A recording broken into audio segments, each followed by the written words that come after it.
Every NBA offseason, dozens of players are left waiting by one phone call, hoping just one team willing to give them another shot. Many wasted years trying before accept that reality hits and it's too late. For vets like Kyle Lowry, it's the end of the road, nothing new, just former great ones saying their goodbyes. But what's shocking, when former lottery picks and players once viewed as future stars fighting for another shot, some to nobody's surprise been hooping overseas for years. Former lottery picks have to play in summer league more than 7 years since drafted in the lottery. Now that's embarrassing. Starting with Marvin Bagley III, at this point he just might stay in the league. Getting vet minimum contract for the rest of the decade, might have an underwhelming 12-year career, but at least he might just be in the NBA for over a decade. The former #1 high school prospect was supposed to be a superstar by now and one of the better players in the league. Instead, he miraculously finds himself getting another chance. The good news is, he'll be on the best team he's ever played with. After appearing in just one postseason for 2025, Memphis put up empty stats, but at least the numbers legitimate enough for the Wizards to give him a third chance, averaging 10 and 6 when he put up 4 and 3 the season before. There's still lots of optimism. The 27-year-old can turn his career around as a rim-running athletic and energetic power forward, playing alongside Nikola Jokic, the best passer in the game. The defense on the Nuggets, that's another problem.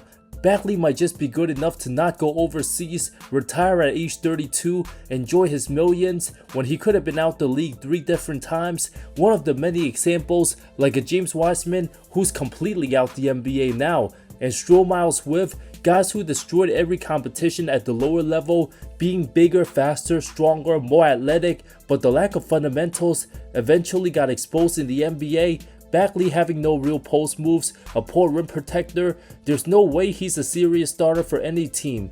Being put in the best situation, signing a 1-year vet minimum, playing alongside this decade's very best player would be any draft bust's dream. If Bagley happens to ball out, many will wonder, was he just put in the wrong possible situation starting his career with Sacramento, plus the multitude of injuries stunted his progress, having that Russell Westbrook style motor offensively, all the hustle plays will draw cheers from the crowd, but will he be playable come postseason time? Any type of upgrade from Jonas Valanciunas, a massive win for the Nuggets. Jaden Ivey. Unfortunately, the league plays by certain politics, and certain things said will not be tolerated by the association, especially if you're not star caliber player. He's closer to hanging out with Ennis Freedom Cantor than getting another shot at an NBA spot. His career-threatening leg injury suffered early 24-25 season thanks to Cole Anthony led to a devastating mental and physical toll on the former #5 pick. After a stellar first 3 seasons, looked eligible to have a decent extension. Forever a legend for his judgment statement on his former team, but Ivey already burned bridges with multiple organizations. Detroit followed by Chicago, alienated locker rooms, front offices, and players finding him uncomfortable to be around behind the scenes. The word of mouth inside the NBA spreads like wildfire. Any more social media rants or outbursts, the NBA won't tolerate any form of ridiculous statements said. The league might have to force him to do an evaluation checkup to ensure he's mentally stable. That's the reality of his situation right now. If he can't produce above average in the NBA level, there's absolutely no chance any team wants to deal with him. Might have to go overseas to prove himself, but with the damaging injuries, his basketball career might have already ended. I don't see him getting another shot at the league. Jeremy Sochan, free agent, a guy who got an A in the group project, doing absolutely nothing but living the dream, bench warming, watching his team win the title, trolling and partying for the vibes. The now 23-year-old averaged just above 3 and 2 with New York, super garbage time minutes, has never established a reliable offensive role. The reason why Pop cut him at point guard, obviously, San Antonio tanked for Stephon Castle, former 9th pick of the 2022 class, maybe the worst offensive player in the league, has no jumper, known as an enforcer, wasn't drafted as a role player, one of the least talented top 10 picks we've seen, super confusing evaluations, misjudged by a top-notch franchise. The only thing fascinating about Sochan competing against Michael K. Gilchrist in a shooting contest to see who has an uglier jumper. Many seeing a guy who acts like a Dennis Rodman wannabe, completely fooled, thinking he'd be solid. Mr. Jack of all trades, master of none, might just get a vet minimum, then find his way overseas. At this point in time, given his lack of improvement, there's no way anybody considers Mr. Sochan a true NBA player. Ochai Agbaji, undrafted after the shitty Brooklyn Nets declined his $8.7 million qualifying offer. If you're a lottery pick within the last 5 years and even the worst team in the league don't want you, you know overseas knocking on your door. Former 14 pick in the 22 class, averaged just 5 a game, disgusting 27% from deep after shooting 40% the previous season with Toronto. The type of guy to be playing good in a must-lose game for the lottery picks. The Brooklyn Nets ended up picking outside the top 5 anyway, forgetting to shoot corner threes, one of the biggest drop-offs, nothing more than a rotational fringe NBA talent, very replaceable, forgettable. He's already 26 years old, will be nothing more than a minimum deal if anybody wants to sign him. Jett Howard, now a restricted free agent, had a couple good games here and there, but nothing more than below average on any roster. Former 11 pick 3 years ago, signed a 2-way contract with the Dallas Mavericks. He's pretty much the poor man's version of Jason Terry and Josh Howard put in one, the son of former Maverick Juwan Howard. One of those failed lottery picks, many were baffled why he was taken super high. Being considered a shooter himself, couldn't get any runs on a team that desperately needed more shooting. What makes you think he would be better in Dallas? Orlando realized Howard wasn't good early on. Team only elected to bench him and let him go for absolutely nothing. Being 6'8", a poor rebounder, awful defender for his size, one of the most obvious lottery busts we've seen in the last decade. After 2027, there's no way Jett Howard remains in the NBA. Grady Dick, don't think we forgot about him, he ain't slick. Hasn't been able to play a lick. Looking like he's officially traded to the Clippers. From being promising to bust real quick, the 6'7" wing out of Kansas, Mr. 13 pick regressed heavily after season 2 from 14.4 points average starting all 54 games to buried deep on the bench. Points per game went down more than half. Being drafted for one skill set out of college and can't execute that in the NBA level, the league has no patience for players who can't do their jobs. Also tried to add strength to avoid getting bullied on D, ended up losing more confidence in his shot, coming in as a good shooter and bad defender. Now he's a bad shooter and still bad on D, 30% from deep, logging 4 total playoff minutes, plays out of control, game hasn't slowed down for him, has a strange form, like a slingshot release. Nobody who's not a Raptors fan could tell you any NBA highlight from Dick's career besides being known for his legendary jersey swaps and TikTok videos. His last name could just generate a few laughs in the arena, coming in during blowouts when crowd chanting, "We want Dick." That itself worth a roster spot. Will occasionally attack the rim and try dunking. He's no way near the players like Kyle Korver or JJ Redick, but more like a poor man's Terrence Ross, not letting the game come to him. Until the NBA fully investigates and clears the Kawhi Leonard aspiration fiasco, Dick's trade to the Clippers still pending, might amount to nothing for LA and find himself overseas, just like draft mate bust Jett Howard, one of the most disappointing lottery picks given how hot he started. The guy drafted right after him, Jordan Hawkins, career with the Pelicans, an absolute travesty. Having one of the smoothest strokes, how many chances he gonna get before everybody realized when you don't got your confidence together, your career is done. Locked in through the 2027 season, the fact that Joe Dumars did absolutely nothing but only resigned DeAndre Jordan, then taking the rest of the month off, goes to show Hawkins still gets another chance at proving why he was a former lottery pick, selected 14th overall 3 years ago.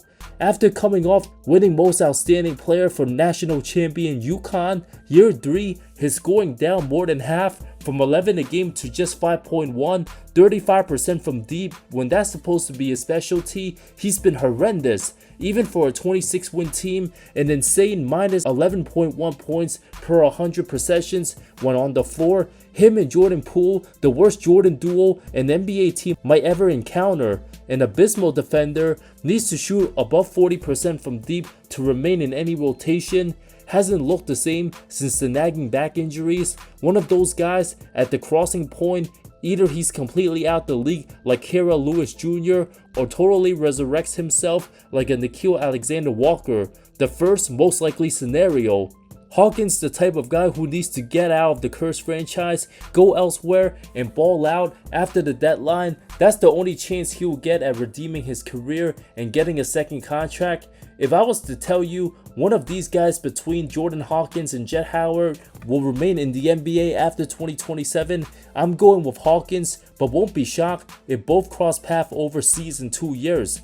Zaccharie Risacher, a bust, absolute disgrace of a #1 pick. The Atlanta Hawks gave him up, landing role player Luke Dort and Ryan Nembhard, 2 guys who weren't even drafted, while having to give up 3 second-round picks to OKC? Are you kidding me? That's the last wake-up call for the Frenchman. Could very well be the second worst #1 pick post-2010 era behind Anthony Bennett. After playing every game since February, on his 21st birthday, Quinn Snyder gave him a DMP to rub it in his face, telling the world he's not good enough. After looking promising his rookie season, finished second for Rookie of the Year, seemed like a match made in heaven for Trae Young, having a tall athletic wing, but sacks stink. Getting outplayed by Bronny in the month of April doesn't get more humiliating than that. Shame on the stupid Hawks franchise, shockingly drafting a kid who 29 other teams wouldn't have taken first overall. The most guaranteed decent guy was Alex Sarr, and yet mediocre franchises always tend to overthink in a draft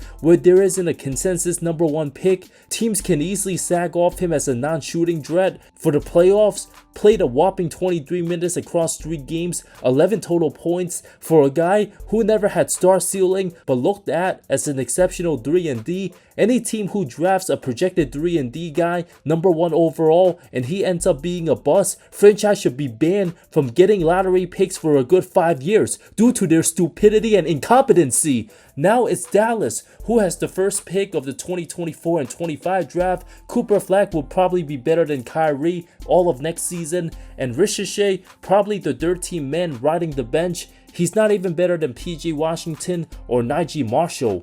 Tidjane Salaün, too early to tell. The 6th pick from France played just combined 97 games across 2 seasons, a 6-4 guy. Things didn't look too good in Summer League, still 21 years old, has high motor, but not a good finisher or shooter, can create for others, not super athletic. At least the Hornets have nothing to lose. Rob Dillingham, a team option for 2027, fully guaranteed this season, being a highly touted pick at number 8 just 2 years ago, compared to the likes of Kemba Walker, felt to be Minnesota's starting point guard. That's why they had to trade for LaMelo Ball. Being in the wrong era as a small guard, not efficient enough, struggles from 3, barely shoots 41% from the field, can't defend, not proving as a 6-man instant offense scorer like a Lou Williams. So what good is he in the NBA? There's too many guys who gives high volume, but bad efficient scoring like a Cam Thomas, who's way better than Dillingham right now.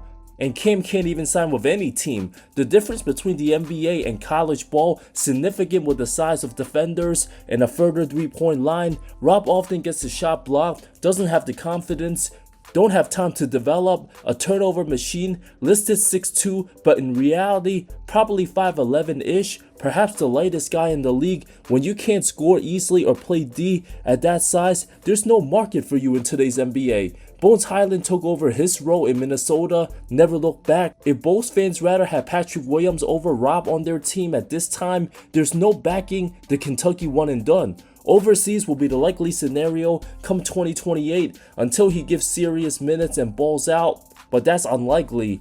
Little did anybody expect Utah giving Mo Bamba a 2-year guaranteed deal. The biggest surprise of them all, we thought he'd be out the NBA 5 years ago. How about Devin Carter of the Hawks, former 13th pick out of Providence, spent 2 disappointing seasons with Sacramento before being traded. Has some good defensive intangibles, makes lots of hustle plays, also a quick first step, and much better than Dillingham, could become one of the quiet breakout players come January time. Which one of these disappointing, highly touted picks will be out the league? Who survives come summer 2027? The answer's yet to be seen.